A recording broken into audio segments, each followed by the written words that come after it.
Hi friends, എല്ലാവർക്കും നമ്മുടെ nurses on വീൽസിൻ്റെ അടുത്തൊരു നേഴ്സിംഗ് റിലേറ്റഡ് വീഡിയോയിലേക്ക് സ്വാഗതം. ഇത് നമ്മുടെ ദ സ്റ്റോറി ഓഫ് നേഴ്സസിൻ്റെ 4ാമത്തെ എപ്പിസോഡാണ്. അപ്പം ഇന്ന് നമ്മുടെ വീഡിയോയിൽ നമ്മൾ പരിചയപ്പെടുത്തുന്നത് കുവൈറ്റിൽ നിന്നും ലണ്ടനിലേക്ക് വന്ന RMN നേഴ്സാണ്. അപ്പോൾ Sumej welcome to the video. Okay, അപ്പം നമുക്കിന്ന് സുമേജിനോട് ഒരു RMN UK വരുമ്പോൾ ഉള്ള പ്രൊസീജിയർ, പിന്നെ അല്ലെങ്കിൽ കുവൈറ്റിൽ നിന്ന് ലണ്ടനിലേക്ക് വന്നു കഴിയുമ്പോൾ ഉള്ള ആ ജോലിയുടെ അറ്റ്മോസ്ഫിയർ അല്ലെങ്കിൽ എൻവയോൺമെൻറ്റിൻ്റെ വ്യത്യാസങ്ങൾ, ആ കാര്യങ്ങളൊക്കെയാണ് നമ്മളിന്ന് ചോദിക്കുന്നത്. അപ്പം സുമേജിനെ കുറിച്ചൊന്ന് പരിചയപ്പെടുത്താമോ? എൻ്റെ പേര് സുമേജ്. ഞാൻ നാട്ടിൽ ബാംഗ്ലൂർ നഴ്സിംഗ് പഠിച്ചു കുറച്ച് നാൾ ജാർഖണ്ഡിൽ ജോലി ചെയ്തു. പിന്നെ അവിടെ നിന്ന് കുവൈറ്റിൽ പോയി. കുവൈറ്റിൽ മെൻ്റൽ ഹെൽത്ത് നേഴ്സായിട്ട് വർക്ക് ചെയ്തു, സൈക്കാട്രി ഹോസ്പിറ്റലിൽ ഒരു 6 വർഷം. അത് കഴിഞ്ഞ് പിന്നെ UK പോന്നു. ഇവിടെ ഒരു സൈക്കാട്രി ഹോസ്പിറ്റലിൽ മെൻ്റൽ ഹെൽത്ത് നേഴ്സായിട്ട് തന്നെ ജോലി ചെയ്യുന്നു. അപ്പം UK ഇപ്പോൾ എത്ര വർഷമായിട്ട് വർക്ക് ചെയ്തു? UK ഇപ്പോൾ ഒരു 3 വർഷമായി. UK central north west London NHS foundation ട്രസ്റ്റിലാണ് ജോയിൻ ചെയ്തത്. ഒരു വലിയ ട്രസ്റ്റാണ്. ലണ്ടൻ്റെ നോർത്ത് വെസ്റ്റ് ഭാഗങ്ങളും മെൻ്റൽ ഹെൽത്ത് ആണ് മെയിനായിട്ട്. ഫിസിക്കൽ ഹെൽത്തിൻ്റെയും കുറച്ച് ഹോസ്പിറ്റലുണ്ട്, പക്ഷേ മെയിൻലി അവർ മെൻ്റൽ ഹെൽത്താണ് ഫോക്കസ് ചെയ്യുന്നത്. അപ്പം ഏത് ബാൻഡിലാണ് ഇപ്പോൾ വർക്ക് ചെയ്യുന്നത്? ഞാനിപ്പോൾ ബാൻഡ് 6 ക്ലിനിക്കൽ ടീം ലീഡറായിട്ട് വർക്ക് ചെയ്യുന്നത്. ബാൻഡ് 5 ആയിട്ട് പാർക്ക് റോയൽ എന്ന് പറഞ്ഞ വേറെ ഹോസ്പിറ്റൽ, ഈ ട്രസ്റ്റിൻ്റെ താഴെയുള്ള വേറെ ഹോസ്പിറ്റലാണ് സ്റ്റാർട്ട് ചെയ്തത്. പിന്നെ അവിടെ നിന്ന് ഇവിടെ ഒരു ബാൻഡ് 6 ഇൻ്റർവ്യൂ സെൻറ്റ് ജാൾസിൽ, അത് കുറച്ചും കൂടി ഇൻ്റർലണ്ടനാണ്. അങ്ങനെ ഇൻ്റർവ്യൂ വന്നു, അത് അറ്റൻഡ് ചെയ്തു. ഇപ്പോൾ ഒരു വർഷമായിട്ട് ബാൻഡ് 6 ക്ലിനിക്കൽ ടീം ലീഡറായിട്ട് ജോലി ചെയ്യുന്നു. ഓക്കെ, അപ്പം കുവൈറ്റിൽ വർക്ക് ചെയ്തതും ഇപ്പം ലണ്ടനിൽ 3 വർഷമായിട്ട് വർക്ക് ചെയ്യുന്നതും തമ്മിലുള്ള ഒരു ഡിഫറൻസൊക്കെ ഒന്ന് എക്സ്പ്ലെയിൻ ചെയ്യാമോ? ഞാൻ സൈക്കാട്രിയിൽ ആദ്യമായിട്ട് വർക്ക് ചെയ്യുന്ന കുവൈറ്റിൽ വരുമ്പോഴാണ്. കുവൈറ്റിലാണ് എൻ്റെ സൈക്കാട്രി നഴ്സിങ്ങിൻ്റെ ഒരു സ്റ്റാർട്ടിങ്. വളരെ നല്ലൊരു വർക്ക് അറ്റ്മോസ്ഫിയർ തന്നെയായിരുന്നു കുവൈറ്റിലും. നല്ല ഫ്രണ്ട്സ്, വളരെ റിലാക്സ്ഡ് ആയിട്ടുള്ള work atmosphere. Almost same age ഗ്രൂപ്പിലുള്ള ഒരുപാട് പേരുണ്ടായിരുന്നു നമ്മൾ ജോയിൻ ചെയ്ത സമയത്ത്. വളരെ കുറച്ച് മലയാളി സീനിയേഴ്സേ ഉണ്ടായുള്ളൂ, എന്നാലും ഉള്ള മലയാളി സീനിയേഴ്സ് വളരെ സപ്പോർട്ടീവ് ആയിരുന്നു. പിന്നെ കൂടുതലും മിഡിൽ ഈസ്റ്റിൽ നിന്നുള്ള അത് ജോലി നേഴ്സസ് ആണ് കൂടുതലും, നമ്മളല്ലാതെ മെയിൻലി ഈജിപ്റ്റ്, സിറിയ അങ്ങനെയുള്ള ഭാഗങ്ങളിൽ നിന്നുള്ളവർ, വളരെ കുറച്ച് ഫിലിപ്പിനോസും. അപ്പോൾ അത്രയും അങ്ങനെ ഒരു ലിമിറ്റഡ് വർക്ക് അറ്റ്മോസ്ഫിയർ ആണ്. പിന്നെ നമ്മൾ 6 വർഷം അവിടെ ജോലി ചെയ്തു. നമുക്ക് നല്ല സാലറി ആയിരുന്നു, നല്ല ഹോസ്റ്റൽ ഫെസിലിറ്റീസ് ഉണ്ടായിരുന്നു. അങ്ങനെ ഒരുപാട് നമുക്കൊരു കരിയർ ആൻഡ് ഫിനാൻഷ്യലി ഒരുപാട് ഡെവലപ്മെൻറ്റ്സ് ഉണ്ടായി. ട്രാൻസ്പോർട്ടും ഉണ്ട്. ഒരുപാട് വളരെ സേഫായിട്ടുള്ളൊരു ഇതാണ് ജോലി. ഔട്ട്സൈഡ് ഒരുപാട് നമുക്ക് പറഞ്ഞാൽ ഒരുപാട് ലിമിറ്റേഷൻസ്, ഒരുപാട് റെസ്ട്രിക്ഷൻസ് ഉണ്ടെങ്കിലും ജോലിയിൽ നമുക്ക് ഒരുപാട് നമ്മൾ ഒരുപാട് എൻജോയ് ചെയ്തൊരു സമയമാണ് കുവൈറ്റിൽ ജോലി ചെയ്യുന്നത്. അങ്ങനെ കുവൈറ്റിൽ ഒരു 6 വർഷം കുവൈറ്റിൽ ജോലി ചെയ്തു. അത് കഴിഞ്ഞ് പിന്നെ നമ്മൾ ഒരു സമയം കഴിയുമ്പോൾ നമുക്ക് പിന്നെ എല്ലാം ഒരു സെയിം റൊട്ടീനാണ്. നമുക്ക് ഇങ്ങനെ നമുക്ക് പ്രത്യേകിച്ചൊന്നും ചെയ്യാനില്ല, കൂടുതലായിട്ടൊന്നും ചെയ്യാനില്ല. നമുക്ക് അങ്ങനെ ഇനി എന്തെന്ന് വിചാരിക്കുമ്പോഴാണ് ഇങ്ങനെ ബാക്കി സ്ഥലങ്ങളെ പറ്റി നമ്മൾ ആലോചിക്കുന്നത്. അപ്പോൾ പിന്നെ വർക്ക് ലൈഫ് അല്ലാതെ ഔട്ട്സൈഡ് ലൈഫൊക്കെ എങ്ങനെയാണ്? ഔട്ട്സൈഡ് ലൈഫ് നമുക്ക് ഒരുപാട് ലിമിറ്റേഷൻസ് ഉണ്ട് ഓൾമോസ്റ്റ്. എന്നിരുന്നാൽ പോലും മലയാളികളുടെ ഏരിയകളുണ്ട്, ഒരുപാട് റെസ്റ്റോറൻറ്റുകൾ, അങ്ങനെ ഫുഡ് നമുക്ക് എക്സ്പ്ലോർ ചെയ്യാൻ പറ്റിയ ഒരുപാട് ഏരിയകളുണ്ട്. എന്നിരുന്നാൽ പോലും കുവൈറ്റ് വളരെ ചെറിയ സ്ഥലമാണ്. നമുക്ക് ഒരുപാട് വാസ്റ്റ് ആയിട്ടുള്ള ഓപ്ഷൻസ് ഇല്ല. നമുക്ക് ഒരുപാട് ലീഗലിയും നമുക്ക് ജോലിയുടെയും ഒരുപാട് റെസ്ട്രിക്ഷൻസ് ഉണ്ട്. നമുക്ക് ഒന്ന് നാട്ടിൽ പോകണം, എമർജൻസി ഒന്ന് ലീവിന് നാട്ടിൽ പോകണമെങ്കിൽ, അല്ലെങ്കിൽ നമുക്കൊരു സിക്ക്, അതിനൊക്കെ ഒരുപാട് പരിമിതികളുണ്ട്. ഈവൻ ജോലിയാണെങ്കിൽ പോലും നമുക്ക് മിനിസ്ട്രി നമ്മളോട് അലോക്കേറ്റ് ചെയ്ത സ്ഥലത്ത് നമുക്ക് ജോലി ചെയ്യാനുള്ളത്, നമുക്ക് ഓപ്ഷൻസ് വളരെ കുറവാണ്. നമുക്ക് ജോലി ചേഞ്ച് ചെയ്യാനുള്ള അവസരങ്ങളില്ല. നമുക്കിപ്പോൾ നമ്മൾ കുറച്ച് നാൾ മെൻ്റൽ ഹെൽത്ത് ആയിട്ട് ജോലി ചെയ്ത് നമുക്ക് ഒബ്വിയസ്ലി നമുക്ക് ക്വാളിഫിക്കേഷൻ ഉണ്ട്, പക്ഷെ നമുക്ക് വേറൊരു ഏരിയ ചൂസ് ചെയ്യാൻ പറ്റില്ല.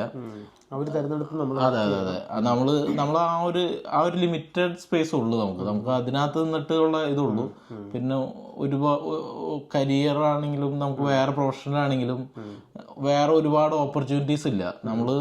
നമ്മൾ the same place where we were. അങ്ങനെ ഒരു പോയിന്റിലെത്തി നമ്മൾ ഒരു 6 വർഷമായി കുവൈറ്റിൽ. അപ്പോൾ ലൈഫ് ആ ഒരു സെയിം സൈക്കിളിൽ തന്നെ ഇങ്ങനെ പോയിക്കൊണ്ടിരിക്കുകയാണ്.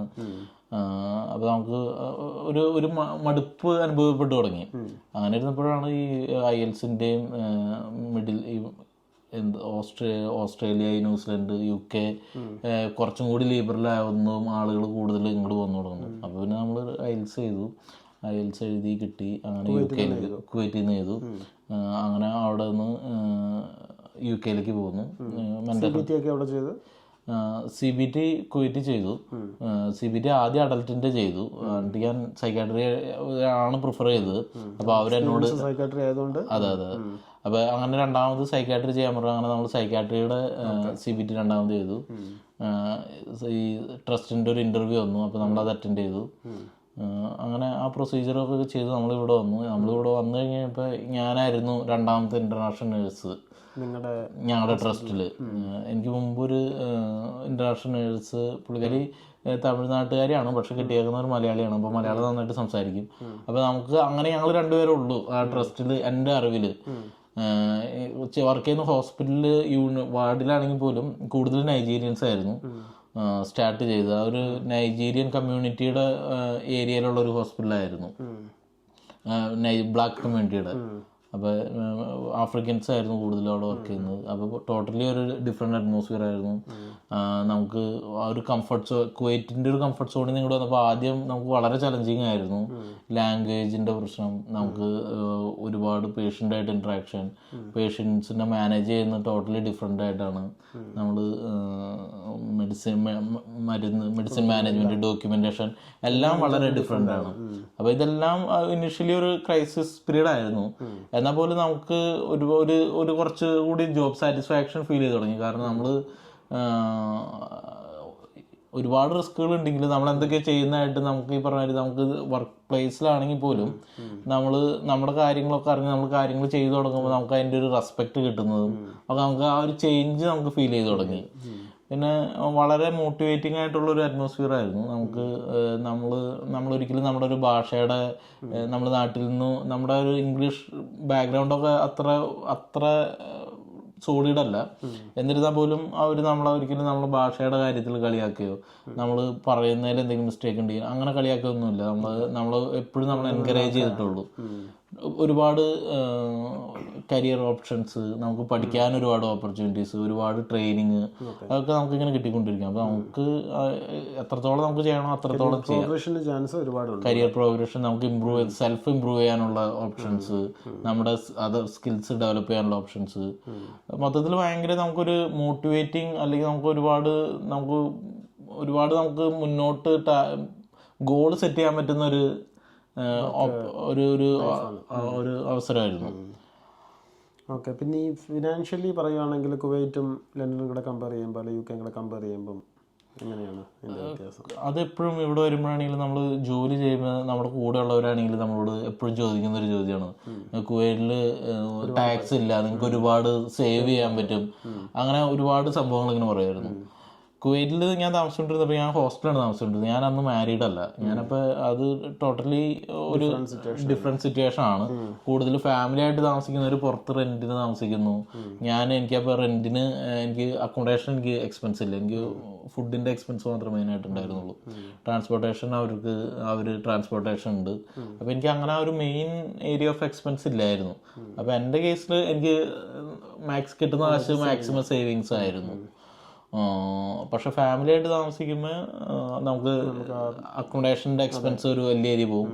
നമ്മൾ യൂസ് ചെയ്യണം. അപ്പം അതെ, നമ്മൾ വണ്ടി എടുക്കണം. അതെ എക്സ്പെൻസ്.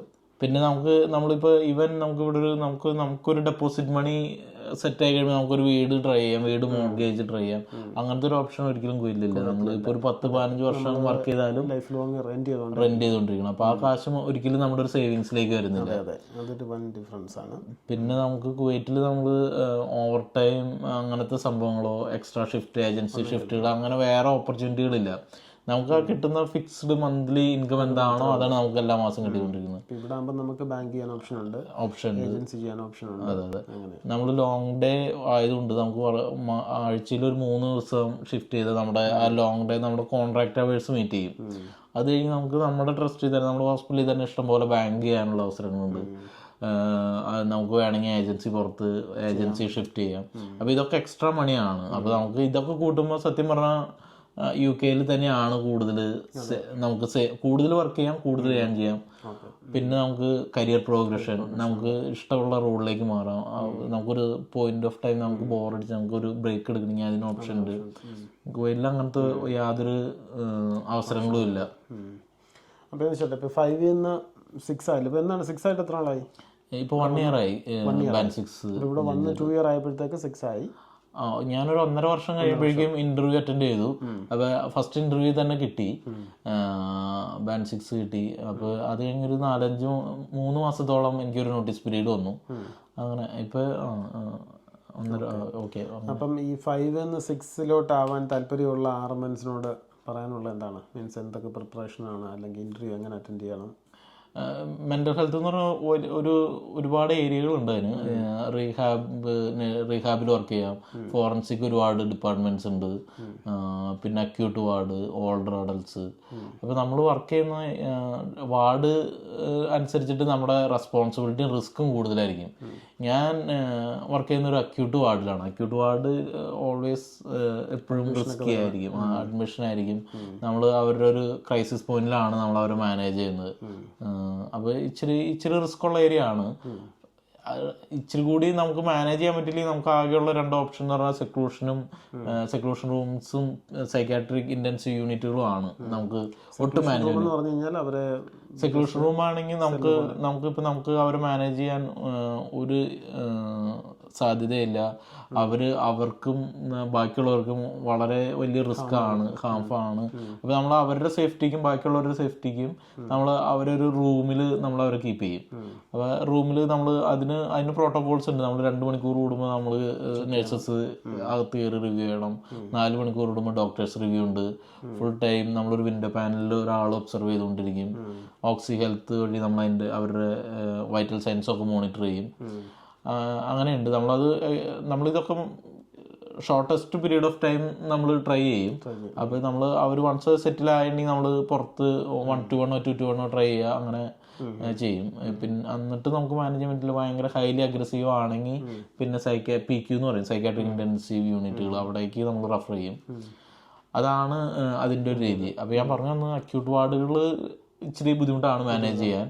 അപ്പോൾ അക്യൂട്ട് വാർഡിൽ ഒരു ബാൻഡ് 5 ബാൻഡ് 6 എന്ന് പറഞ്ഞിട്ടുണ്ടെങ്കിൽ ഇച്ചിരി നമുക്ക് റിസ്ക് കൂടുതലായിരിക്കും.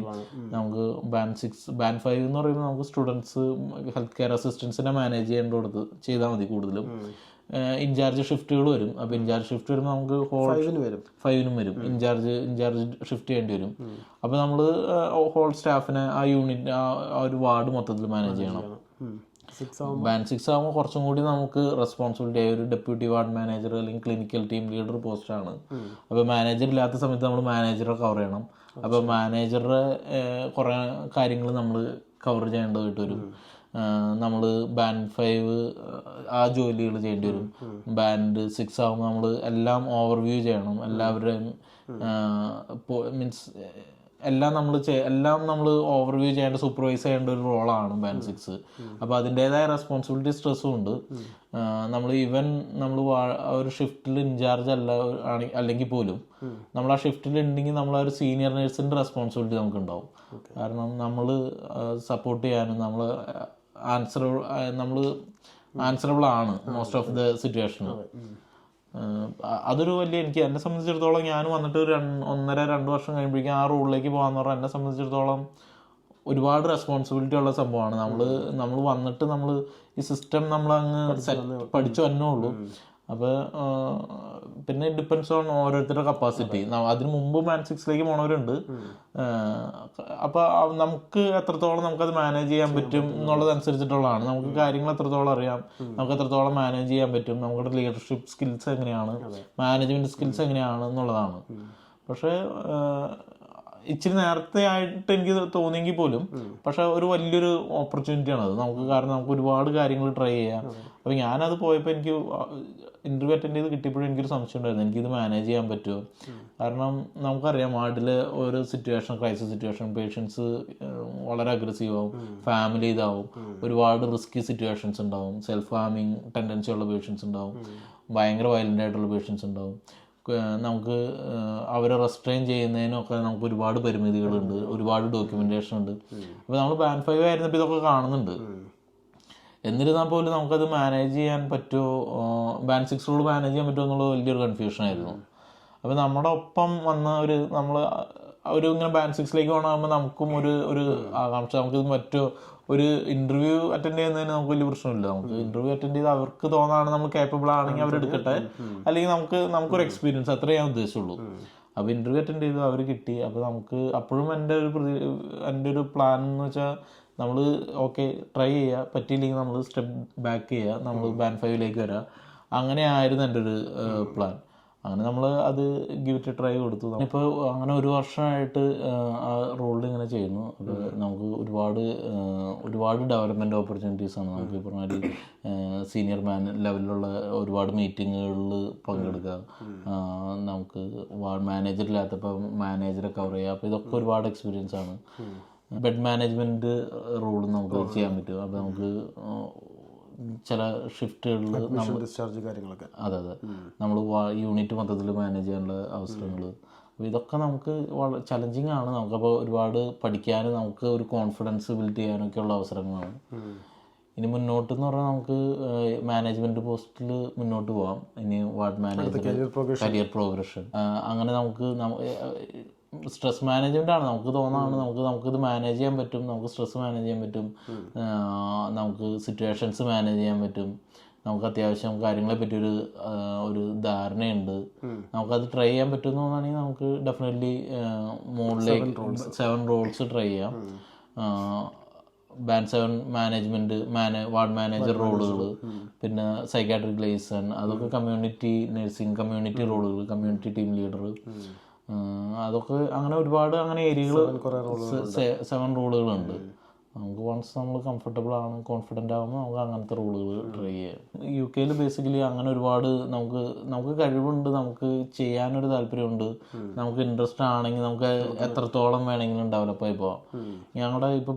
ഞങ്ങളുടെ ബറോ ഡയറക്ടറായിട്ട് വരുന്നത് അദ്ദേഹം 10-15 വർഷം എന്തോ മെൻ്റൽ ഹെൽത്ത് സൈക്കാട്രിയിൽ വർക്ക് ചെയ്യുന്നതാണ്. പുള്ളി ഒരു HCA ഹെൽത്ത് കെയർ അസിസ്റ്റൻ്റായിട്ട് തുടങ്ങിയതാണ്. പുള്ളി ഇപ്പോൾ ഞങ്ങളുടെ ഇപ്പോഴത്തെ ബറോ ഡയറക്ടർ പോയ ആ വേക്കൻസിയിൽ വരുന്നത് അങ്ങനെ ഒരു വളരെ ബേസിക് ലെവലിൽ നിന്ന് നമ്മുടെ ഡെവലപ്പ് ആയി വന്ന ഒരാളാണ്. ആഷ്ഫോർഡിലെ MP മലയാളി സോജൻ ജോസഫ്. അദ്ദേഹം ഒരു മെൻ്റൽ ഹെൽത്ത് മാറ്ററിനായിരുന്നു. അദ്ദേഹം നാട്ടിൽ നിന്ന് നഴ്സിംഗ് പഠിച്ച് വളരെ കേരളത്തിലാണെന്ന് തോന്നുന്നു അദ്ദേഹം പഠിച്ചത്. നാട്ടിൽ നഴ്സിംഗ് പഠിച്ച് വന്നു, ഇവിടെ സൈക്കാട്രിയിൽ വർക്ക് ചെയ്ത് അദ്ദേഹം ഇപ്പം ലീവിലാണെന്ന് തോന്നുന്നു.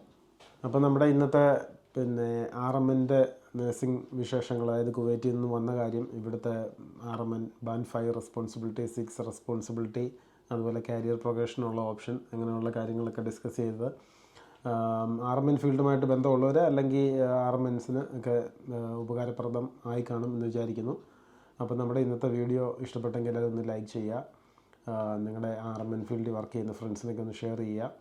ചാനൽ സബ്സ്ക്രൈബ് ചെയ്യാത്തവർ സബ്സ്ക്രൈബ് ചെയ്യുക, ഇതുപോലുള്ള കൂടുതൽ വീഡിയോസ് കാണുന്നതിനായിട്ട്. അപ്പം താങ്ക്സ് ഫോർ വാച്ചിങ്. ബൈ.